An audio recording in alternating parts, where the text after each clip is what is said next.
Good day everyone, this is our pathophysiology assignment 1 group 4. This is the patient case presentation, Tetralogy of Fallot Adult presentation and outcome. Our group members are Z. Bahadur, K. Boyens, M. Erasmus and M. Skeepers. Table of contents, this is what we're going to look at today. We are reporting on the case of a 29-year-old Caucasian male. He reported having a healthy medical history throughout his life, but suddenly developed dyspnea. After further investigations, he was diagnosed with Tetralogy of Fallot, having been asymptomatic up until recently. The average life expectancy of a newborn with an uncorrected Tetralogy of Fallot is only 12 years. 10% of these patients reach their 30s, and it is only 3% of the age group above 40. A classic TOF consists of 4 anatomical heart defects: an overwriting aorta, pulmonary stenosis that leads to an obstructed right ventricular outflow tract, ventricular septal defect, and a right ventricular hypertrophy. The patient underwent surgical repair with excellent outcome. Clinical presentation. A 29-year-old male patient with no significant medical history presented with dyspnea. He had been generally healthy until a week prior to his presentation, when he began experiencing difficulty breathing during moderate activity, accompanied by atypical pricking chest pain. Generally, clinical presentations vary based on the severity of the right ventricular outflow tract, obstruction, or pulmonary stenosis of the patient. In this case, our patient was able to lie down on his back to undergo a physical examination. His vital signs were normal except for an estimated blood pressure of 150/90 mm mercury in all 4 of his limbs. The patient presented with extorsional dyspnea while conducting simple tasks, which was accompanied by a peculiar prickling chest pain. A physical examination revealed an elevated jugular venous pressure and a significant systolic ejection murmur at the left upper sternal border.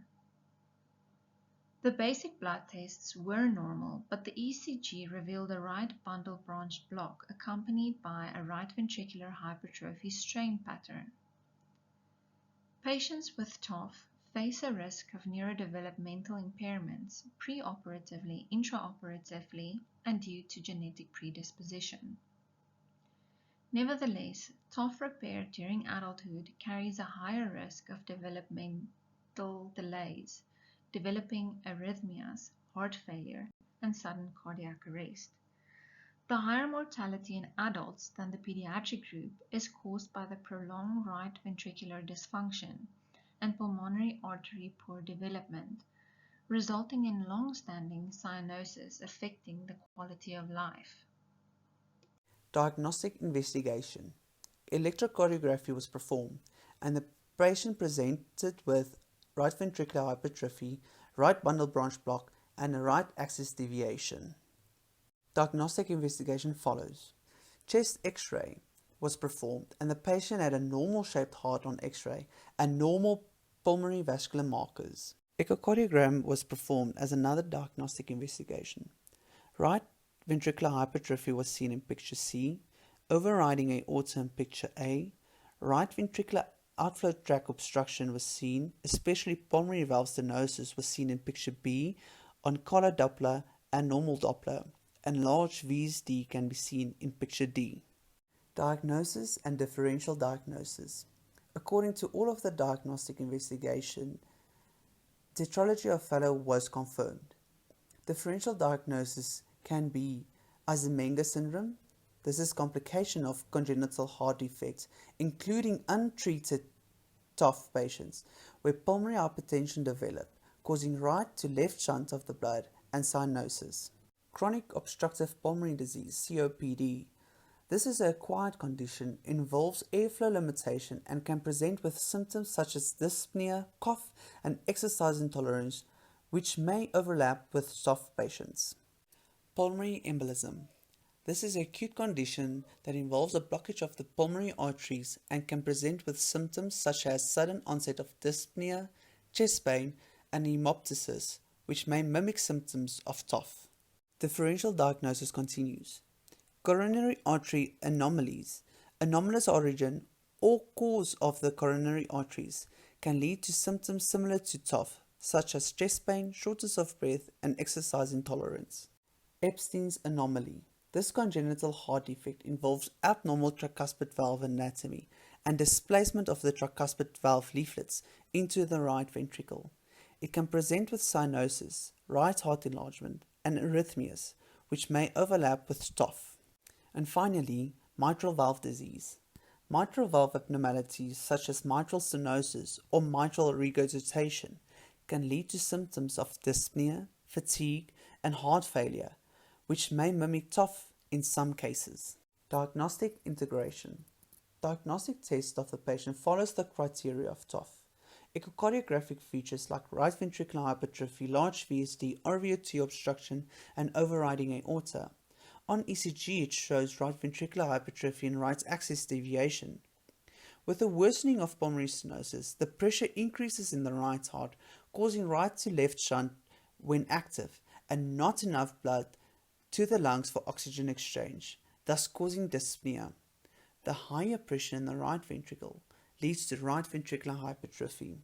Diagnosing TOF are usually done on echocardiography, but additional testing can be done to get a better picture of any abnormalities. Additional diagnostic tests. Pulse oximeter, measuring the O2 saturation in the blood. This can depict the shunting through the VSD. Cardiac catheterization, evaluate the pressures in the heart. View coronary anatomy for surgical repair. View RVO2 obstruction and flow to define unanticipated anomalies such as aortopulmonary collateral arteries, which are found in 15% of TOF patients. Cardiac MRI can look at structural abnormalities of the heart, function of the heart, degree of stenosis of the pulmonary valve, and the size more accurately, anatomy of pulmonary branches, and if they're involved in the stenosis. Lastly, chest CT scan. It can view structural abnormalities of the heart and pulmonary arteries, the size and location of the coronary arteries, and view the VSD and if there's any RVH present in the heart. There are a few treatment options for tetralogy of Fallot. Firstly, palliative surgery.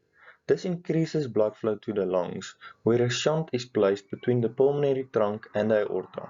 This procedure is usually done within the first year of life. Second, a full repair can be done. This is where the surgeon corrects the pulmonary stenosis by removing muscle bundles within the right ventricle.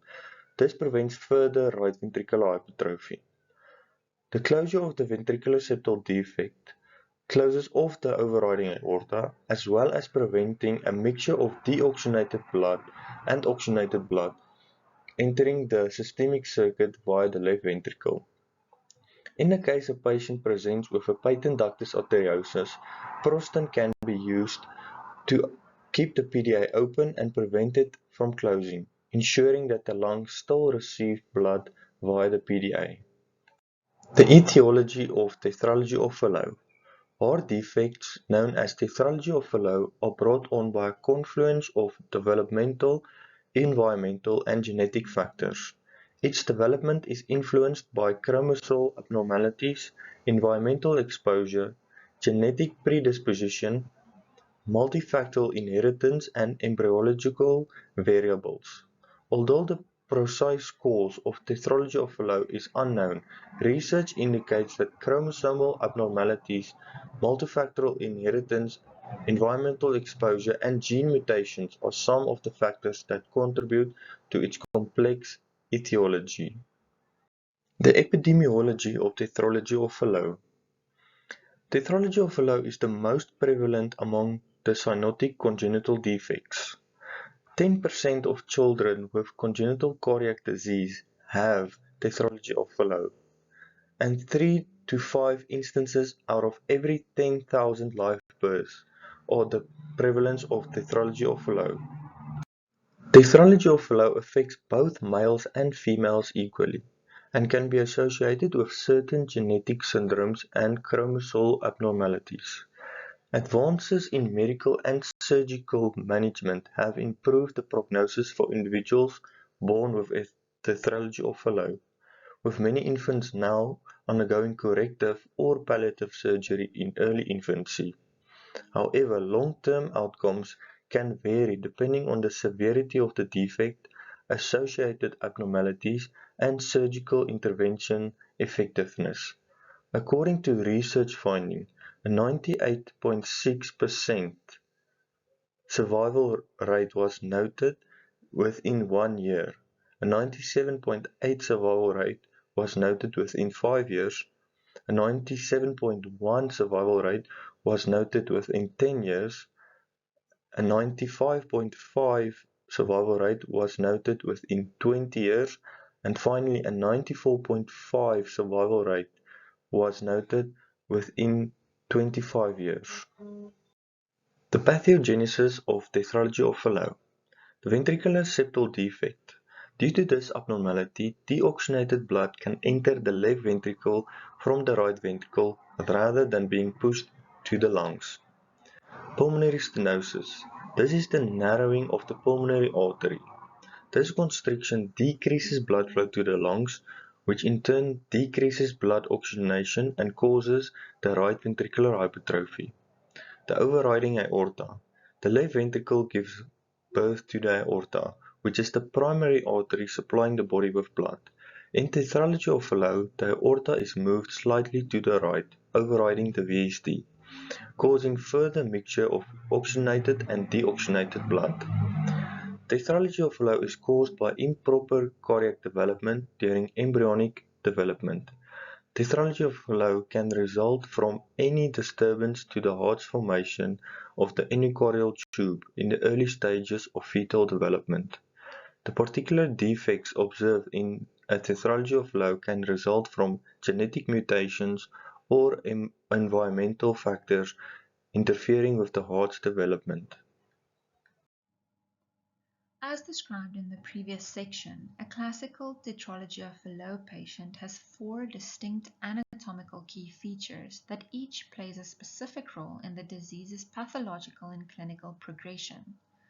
The progression of this disease is a morphological response to the structural defects of the heart.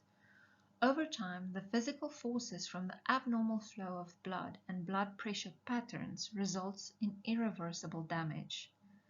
The pulmonary stenosis can be classified according to its location, that is generally at the infundibular septum or valvular. This leads to a compromised flow of blood to the pulmonary arteries and therefore the lungs, regardless of the competency of the right ventricle. The right ventricle will generally become hypertrophied to overcome the increasing pressure driven by the shunting of blood through the ventricular septal defect that increases the pressure within the right ventricle. Ventricular septal defect. Shunting through the VSD is generally from the high-pressured left ventricle into the lower-pressured right ventricle. This allows for mixing of oxygenated and deoxygenated blood, leading to variations of blood oxygen saturation as the disease progresses. If blood starts shunting from the right ventricle to the left ventricle, the patient will present with chronic hypoxemia. An overriding aorta. The aorta arises from the left ventricle with a partial origin from the right ventricle that allows for increased blood supply from both ventricles.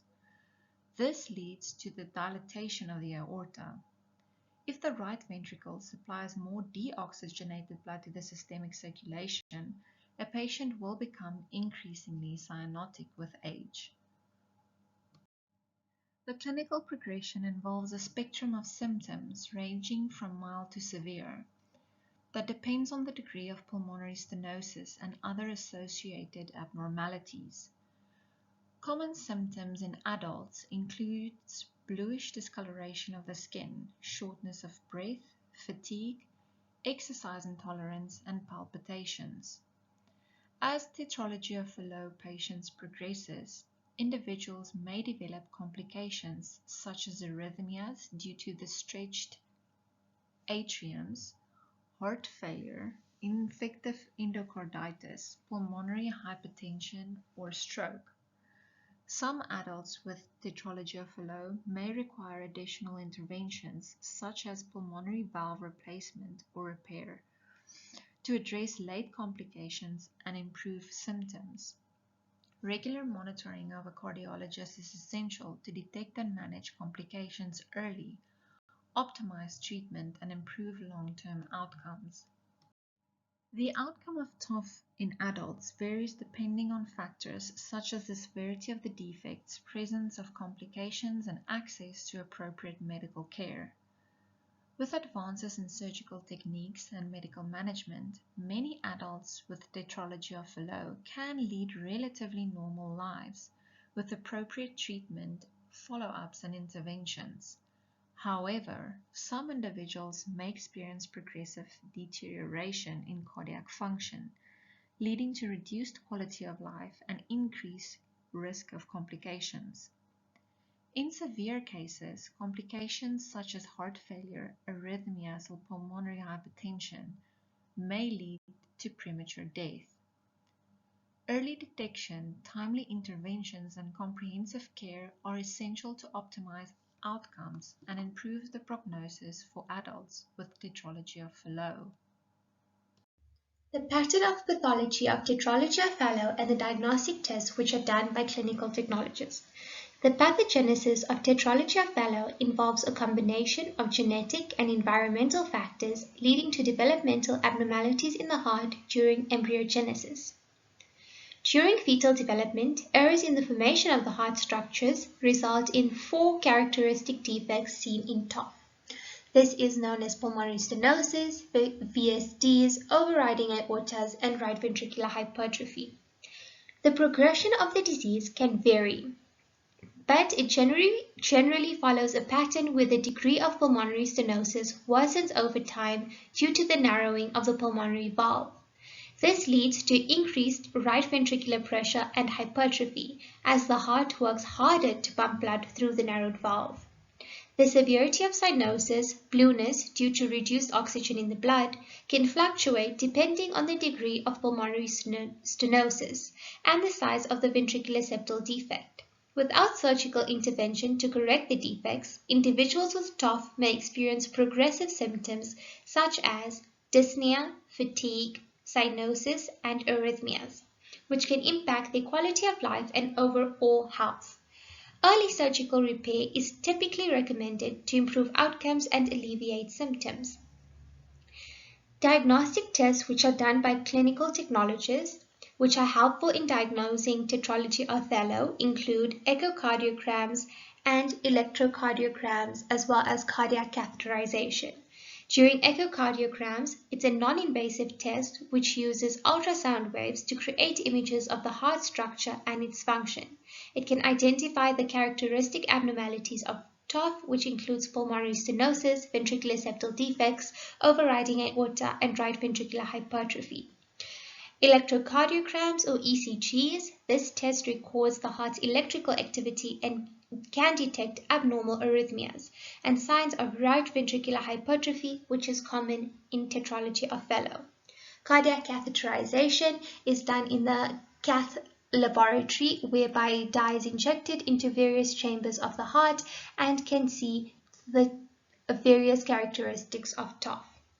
Other diagnostic tests include chest X-ray and cardiac MRI.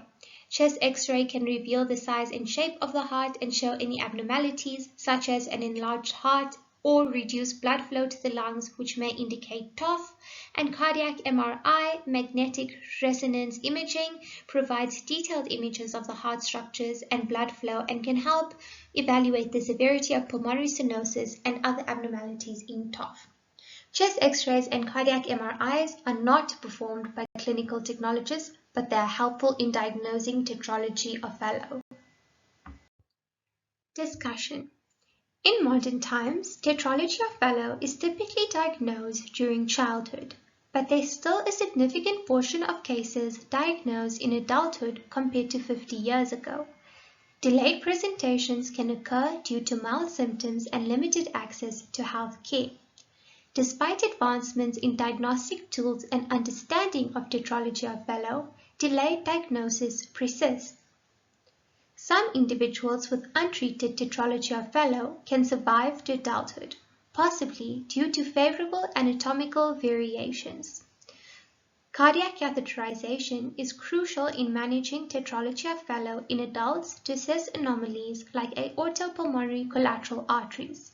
Delayed diagnosis affects intervention timing, with adult TOF repair carrying higher risk of complications like arrhythmias and heart failure. Prolonged cyanosis impacts quality of life and delayed intervention and can lead to poor mental health outcomes affecting daily life, career, and family. In our patient case report, a 29-year-old previously healthy male presented with dyspnea and chest pain. He had experienced worsening of symptoms over the week that he was admitted into hospital. His physical examination revealed elevated jugular venous pressure and a harsh systolic ejection murmur. His ECG indicated right bundle branch block and right ventricular hypertrophy strain pattern, while his chest X-ray appeared normal. The echocardiogram revealed a membranous VSD with right to left shunting, severe pulmonic valve stenosis, severe right ventricular hypertrophy, and an overriding aorta. Cardiac MRI was then used to finalize the diagnosis of Tetralogy of Fallot. He then went under surgical repair, which included VSD closure, pulmonic valve replacement, and annuloplasty. His symptoms improved post-surgery and follow-up showed satisfactory results. However, delayed diagnosis of TOF can occur due to mild symptoms and limited healthcare access.